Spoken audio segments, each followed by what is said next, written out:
عامر خان سے میری ملاقات ہوئی، میں نے اس کو کوئی دین کی بات نہیں کی، صرف محبت تھی. اب تک اس کے میسج آتے کہ میں زندگی میں کسی سے متاثر نہیں ہوا، تم پہلے آدمی ہو جس سے میں متاثر ہوں. میں نے کوئی جادو کیا، صرف محبت. لوگوں کو محبت دو، قریب ہوں.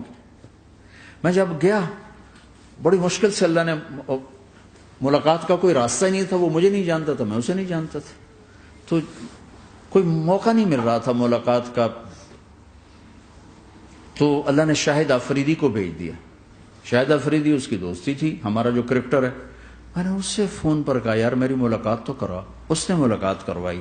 تو اس نے مجھے کہا آدھا گھنٹہ ہے، آدھا گھنٹہ. جب میں پہنچا میکسیمم پونا گھنٹہ. میں کہا ٹھیک. میں گیا تو وہ سہما ہوا چہرہ کہ بھئی مولانا آ گیا، پتہ نہیں کیا کہیں گے، بھئی یہ تو کیا کر رہا ہے، تو حرام کر رہا ہے، ناچ رہا ہے، گا رہا ہے، توبہ کر، ابھی تیرے لیے دوزخ کا فیصلہ ہو جائے. پتہ نہیں کیا ہو، وہ ڈرا ہوا سہما ہوا تھا. تو میرا ایک دور کالج لائف تھا. میرے اللہ نے مجھے ہدایت دی اور میں 3 دن کے لیے میں اس دوست کو، اس کی نسلوں کو دعائیں دیتا ہوں جو مجھے زبردستی پکڑ کے لے گیا. نہ میرا تبلیغ سے کوئی تعلق، نہ واسطہ، نہ میں کوئی ان سے متاثر. ایک لڑکا تھا، بنگالی تھا، گشت کرتا تھا، لیکن میں اس سے ذرا متاثر نہیں ہوا. میرا دوست متاثر ہو گیا تھا، تو میں تو ان کے قریب سے نہیں گزرتا تھا. تو وہ اور میں اسکول میں اکٹھے آ رہے تھے، کالج میں اکٹھے آ رہے تھے. تو وہ متاثر ہوا، وہ 3 دن کے لیے جا رہا تھا، تو مجھے بتائے بغیر میرا ہاتھ پکڑ کے لے گیا. مجھے کام ہے، چلو میرے ساتھ.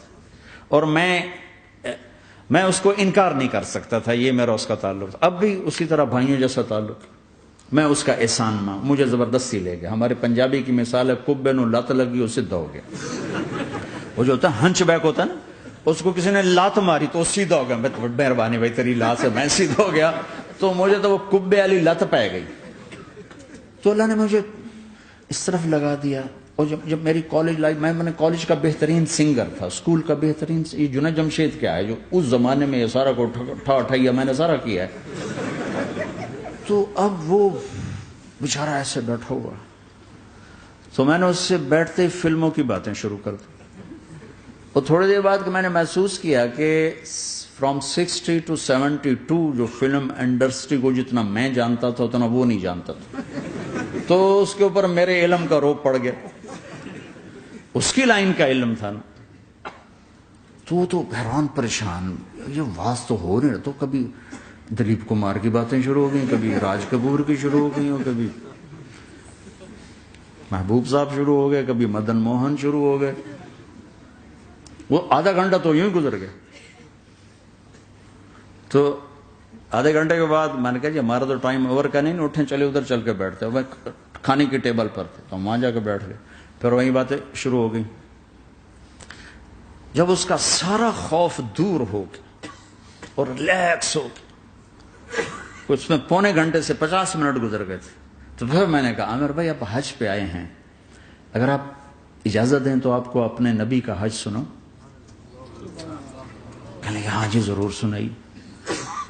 پھر میں 1.25 گھنٹہ بولتا رہا اور وہ ایسے کر کے یہاں سے وہ یوں نہیں ہوا. 1.25 گھنٹہ ایسے بیٹھ کے یوں سنتا، ہلا نہیں اپنی جگہ سے. لوگ محبت کے بھوکے ہیں، تم فتوے دینا شروع کر دیتے. 2 گھنٹے کی ملاقات کے بعد جب ہم نکلے تو نیچے تک چھوڑنے آیا عامر خان. حج کے بعد میں نے کہا ایک ملاقات اور ہو جائے گا، ضرور ہوگی. پھر اس کا میسج آیا کہ میں مدینے چلا گیا ہوں، معذرت چاہتا ہوں. میں نے کہا میں مدینے آ جاؤں گا، میں مدینے پہلے ہو آیا تھا حج سے پہلے. تو اس نے کہا کہ آپ 14 تاریخ کو آ جائیں، 4 سے 6 کا ٹائم میں نے آپ کے لیے رکھا ہے. تو میں جنید اور ایک اور ساتھی ہم دوبارہ وہاں چلے گئے 4 بجے. 4:15 ہم اس کے ساتھ ہماری سٹنگ شروع ہوئی. 4:15 سے 10:15 تک 6 گھنٹے مسلسل. اور اس کے ماتھے پہ ذرا نشان نہیں آیا کہ میں بور ہو رہا ہوں. اور اس کے بعد ہم اٹھے، اس کا جی نہیں چاہ رہا تھا کہ ہم اٹھ کے چلے جائیں. محبت. پھر ایک امتحان پڑ گیا. میں اجتماع میں تھا رائمنڈ کے پچھلے سال. اس کا میسج آ گیا میری فلم تلاش آ رہی، اس کی کامیابی کی دعا کرو. لے بھائی اے چنگی بڑی. میں کہا اب کیا کروں؟ جواب دینا بھی ضروری، دعا بھی نہیں ہو سکتی، کیا کروں؟ تو جب وہ میسج آیا تو میرے سامنے کوئی 10-12 علماء بیٹھے تھے. میں نے کہا بھائی یہ میسج ہے، اس کا جواب دو. کہا جی یہ ہمارا فیلڈ نہیں، تمہارا ہے، تو ہی جواب دے. میں سارا دن سوچتا رہا، مجھے کوئی جواب سمجھ میں نہیں آیا کہ جان بھی بچ جائے، جواب بھی چلا جائے. پھر اگلا دن بھی گزر گیا، مجھے کچھ سمجھ میں نہیں آیا. میں عصر کا وضو کر رہا تھا، ایک دم اللہ نے ایک مضمون دل میں ڈالا. تو میں نے فوراً بیٹھ کے اس کو میسج کیا کہ عامر بھائی، جو کریٹو ہوتا ہے نا ذہن، یہ اللہ کسی کسی کو دیتا ہے. تخلیقی ذہن یہ اللہ تعالیٰ کسی کسی کو دیتا ہے، ہر ایک کو نہیں دیتا. اور یہ اللہ کی بہت بڑی عطا ہوتی ہے. اور میں نے تمہارے ساتھ جو وقت گزارا اس میں نے دیکھا کہ اللہ نے تمہیں تخلیقی ذہن دیا ہے، تم کریٹر ہو. اور جو لوگ اس ٹائپ کے ہوتے ہیں وہ کامیابی ناکامی کی پرواہ نہیں کرتے، وہ اپنے کام سے کام رکھتے ہیں. آپ کا بھائی تو فوراً اس کا میسج آیا، آپ ٹھیک کہہ رہے ہیں، آپ ٹھیک کہہ رہے ہیں. بات ہو گئی. پھر میں تھا ہانگ کانگ، میں نے وہاں سے اس کو میسج کیا. دیکھو کسی مصروف آدمی کو براہ راست فون نہ کیا کرو، میسج کیا کرو کہ میں آپ کو فون کر سکتا ہوں، چونکہ میں اس کا بہت ستایا ہوا، بہت ستایا. تو میں نے اسے میسج کیا کہ میں طارق جمیل ہانگ کانگ میں آپ کو فون کر سکتا ہوں، میں آپ کو فون کر سکتا ہوں. میں ہمیشہ اسے، اب بھی میرا فون پہ رابطہ ہے، میں پہلے اسے میسج دیتا ہوں میں آپ کو فون کر سکتا ہوں. اگر اس کا جواب نہ ہے پھر میں نہیں کرتا ہوں. کبھی وہ خود کر لیتا ہے، کبھی وہ میسج دے دیتا ہے کال کر لیں. تو تھوڑی دیر بعد اس کا فون آ گیا، کیونکہ میں اس وقت دلی میں ہوں، کانفرنس میں تھا. تو میں نے آپ کا میسج دیکھا تھا، میں اٹھ کے باہر آ گیا ہوں، ابھی آپ سے بات کر کے پھر میں جاؤں گا. تو اسے باتیں کرتے کرتے کہنے لگا آپ کی دعا سے میری فلم کامیاب ہو گئی. میں کہا یا اللہ میں کوئی نہیں کی تھی تینوں.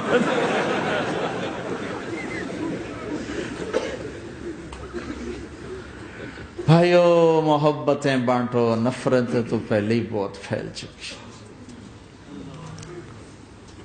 نشہ پلا کے گرانا تو سب کو آتا ہے، مزہ تو تب ہے کہ گرتے کو تھام لے ساتھ.